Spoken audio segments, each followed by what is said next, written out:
നമസ്കാരം സുഹൃത്തുക്കളെ, വികസനത്തിൻ്റെ 5 വർഷ പദ്ധതികളാണ് നാം ഇന്ന് ഡിസ്കസ് ചെയ്യാൻ പോകുന്നത്. നമുക്ക് ഓരോ പദ്ധതികളായിട്ട് നോക്കാം.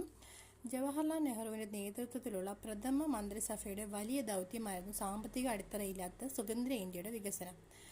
ഇന്ത്യ സ്വീകരിച്ചത് മിശ്രിത സമ്പദ് വ്യവസ്ഥ ആണ് സ്വീകരിച്ചിരുന്നത്. പൊതുമേഖലയ്ക്ക് കൂടുതൽ പ്രാധാന്യം നൽകി. സോവിയറ്റ് യൂണിയനിൽ നിന്നും സാമ്പത്തിക ആസൂത്രണം എന്ന ആശയം സ്വീകരിച്ചു.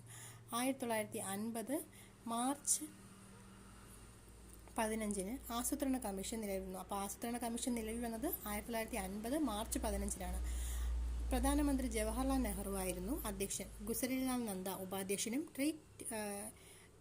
T Krishnamachari, CD. ദേശ്മുഖ് എന്നിവർ അംഗങ്ങളുമായിരുന്നു. സാമ്പത്തിക പുരോഗതിക്കായി ആസൂത്രണ കമ്മീഷൻ നിരവധി പദ്ധതികൾ മുന്നോട്ട് വച്ചു. ഇക്കൂട്ടത്തിൽ രാജ്യത്തിൻ്റെ സാമ്പത്തിക വളർച്ച ലക്ഷ്യമിട്ട് ആസൂത്രണ കമ്മീഷൻ നടപ്പിലാക്കിയ പദ്ധതികളാണ് പഞ്ചവത്സര പദ്ധതികൾ. അപ്പോൾ എന്താണ് പഞ്ചവത്സര പദ്ധതികളെന്ന് മനസ്സിലാക്കി കാണുമല്ലോ. സാമ്പത്തിക പുരോഗതികൾക്കായി ആസൂത്രണ കമ്മീഷൻ നിരവധി പദ്ധതികൾ മുന്നോട്ട് വച്ചു. ഇക്കൂട്ടത്തിൽ രാജ്യത്തിൻ്റെ സാമ്പത്തിക വളർച്ചയ്ക്ക് ലക്ഷ്യമിട്ട് ആസൂത്രണ കമ്മീഷൻ നടപ്പിലാക്കിയ പദ്ധതികളാണ് പഞ്ചവത്സര പദ്ധതികൾ. ആസൂത്രണ കമ്മീഷൻ നിലവിൽ വരുന്നത് 1950 മാർച്ച് 15 ആസൂത്രണ കമ്മീഷൻ നിലവിൽ വന്നത്. പ്രധാനമന്ത്രി ജവഹർലാൽ നെഹ്റു ആയിരുന്നു അധ്യക്ഷൻ. ഗുസരിലാൽ നന്ദ ഉപാധ്യക്ഷനും ടി കൃഷ്ണമാചാരിയും സി.ഡി. ദേശ്മുഖ് എന്നിവർ അംഗങ്ങളുമായിരുന്നു. അടുത്ത ചോദ്യം നമുക്ക് നോക്കാം. ലോകത്ത് ആദ്യമായി പഞ്ചവത്സര പദ്ധതി അവതരിപ്പിച്ചത് ജോസഫ് സ്റ്റാലിനാണ്. 1920കളിൽ സോവിയറ്റ് യൂണിയനിൽ ജോസഫ് സ്റ്റാലിനാണ് പഞ്ചവത്സര പദ്ധതികൾക്ക് തുടക്കമിട്ടത്. മിക്ക കമ്മ്യൂണിസ്റ്റ് രാഷ്ട്രങ്ങളും ചില മുതലാളിത്ത രാഷ്ട്രങ്ങളും സ്റ്റാലിൻ്റെ ആശയം സ്വന്തം രാജ്യത്ത് നടപ്പിലാക്കി. ഇന്ത്യയും ചൈനയും പഞ്ചവത്സര പദ്ധതി എന്ന ആശയം അതേപടി പകർത്തിയവരാണ്.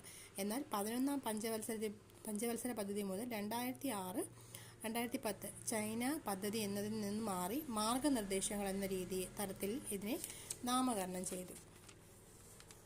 അപ്പോൾ ഇവിടെ ലോകത്ത് ആദ്യമായിട്ട് പഞ്ചവത്സര പദ്ധതികൾക്ക് ആരംഭം കുറിച്ചത് ജോസഫ് സ്റ്റാലിനാണ്. 1920കളിൽ സോവിയറ്റ് യൂണിയനിൽ ജോസഫ് സ്റ്റാലിനാണ് പഞ്ചവത്സര പദ്ധതിക്ക് തുടക്കം കുറിച്ചത്. മിക്ക കമ്മ്യൂണിസ്റ്റ് രാഷ്ട്രങ്ങളും ചില മുതലാളിത്ത രാഷ്ട്രങ്ങളും സ്റ്റാലിൻ്റെ ആശയം സ്വന്തം രാജ്യത്ത് നടപ്പാക്കി. ഇന്ത്യയും ചൈനയുമാണ് പഞ്ചവത്സര പദ്ധതികൾ അതേപടി കോപ്പി ചെയ്ത രണ്ട് രാജ്യങ്ങൾ. എന്നാൽ 11ാം പഞ്ചവത്സര പദ്ധതി മുതൽ 2006-2010 കാലഘട്ടത്തിൽ ചൈന പദ്ധതി എന്നതിൽ നിന്ന് മാറി മാർഗനിർദ്ദേശങ്ങളുടെ തരത്തിൽ ഇതിനെ പുനർനാമകരണം ചെയ്തതായിട്ട് മനസ്സിലാക്കാനായിട്ട് സാധിക്കും. അപ്പോൾ ആസൂത്രണ കമ്മീഷൻ നിലവിൽ വരുന്നത് 1950 മാർച്ച് 15 പ്രധാനമന്ത്രി നെഹ്റു ആയിരുന്നു അധ്യക്ഷൻ.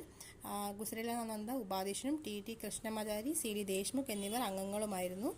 തൊട്ട് അടുത്ത വീഡിയോയിൽ ബാക്കി കാര്യങ്ങൾ ഒന്നുകൂടി ഡിസ്കസ് ചെയ്യുന്നതാണ്. Thank you.